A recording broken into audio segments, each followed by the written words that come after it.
hello again. So here we are in our next section on Guest Who, where we interview a very special guest regarding our topic for this week.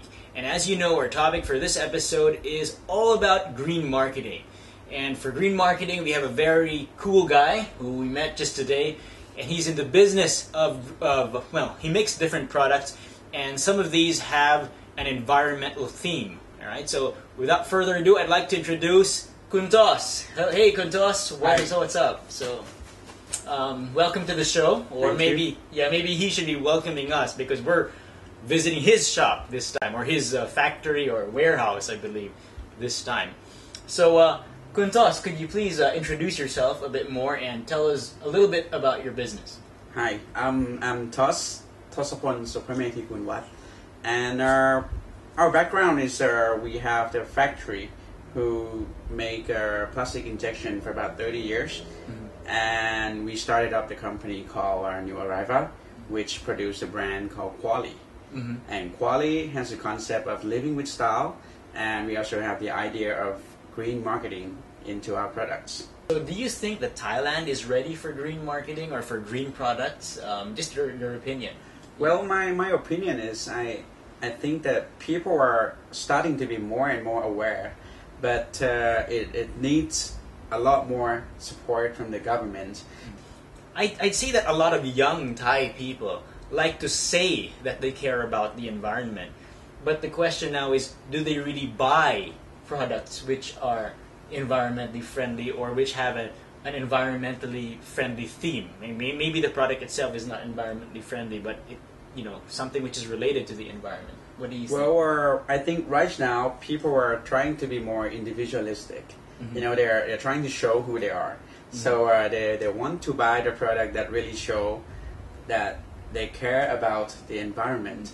But I think it takes a lot more time for Thai market, because these days the factor that people buy the products is because it look nice. Okay. And then they see the reason behind it, they see the story, and then they say, oh wow, okay, then it's even give them more motivation of buying the product. So then they can show that, hey, apart from I have this nice product, and I'm also a cool person because I'm supporting the green concept. I see. Something like that. Green marketing has actually been around for quite a long time. When did it start to pick up steam in Thailand? From what you can observe anyway. Well, I think we are in a very beginning stage, and for Thailand, because like I told you, the reason to buy now is still like because it's nice.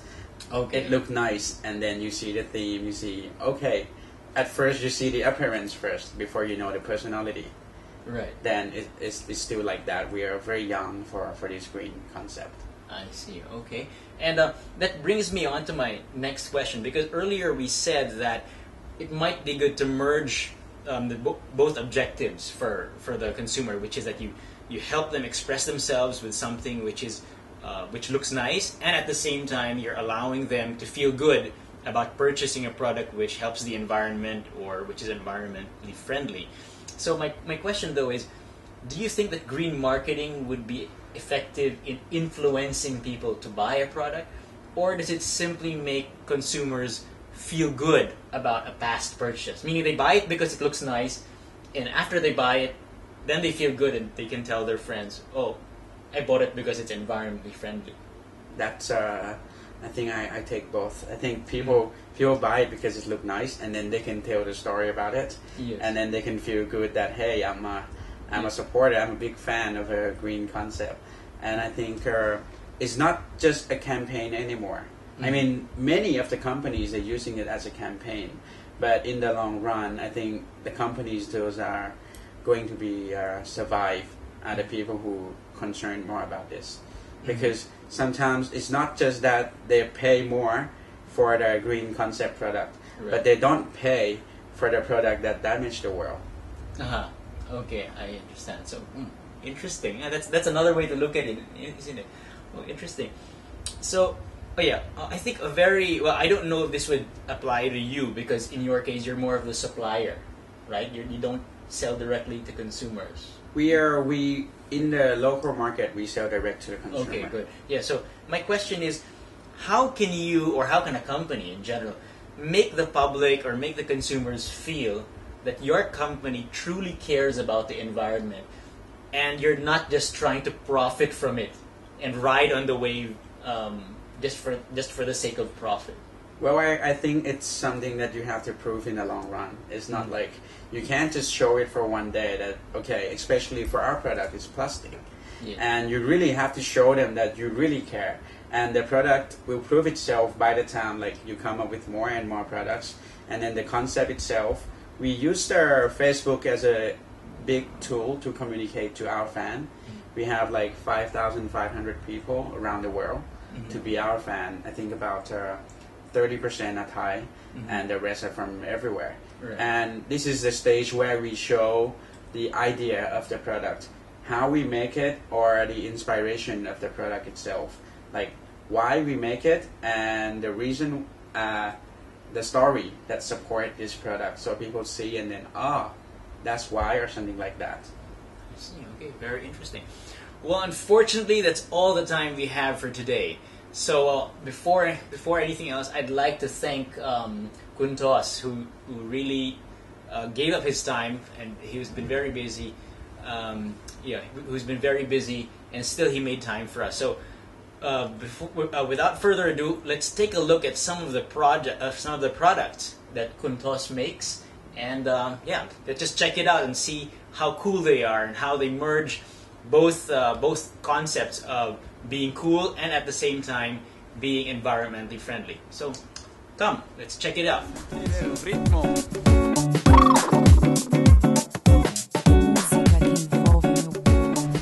Okay, now Kuntos is going to show us some of his cool stuff. Alright, show us your stuff. Go ahead. Start from here. Yeah. A sentir el ritmo.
This shop, this really cool shop, where we saw a lot of really cool products which are not only environmentally themed, but which also allow the users to express themselves individually and express their own creativity or even fashion sense. So I'd like to thank once again, I'd like to thank Kuntos for showing us his really cool shop and his sharing with us his creative ideas. But for us, well, it's back to the studio. See you in a bit. Well, unfortunately, that's all the time we have for today. We hope you enjoyed the show and that you'll be back for our next episode. Yep, the next episode has a secret surprise topic which is very related to teen jet trains nowadays. Therefore, this is something you do not want to miss. So, enough suspense. See you next time. Goodbye. Bye.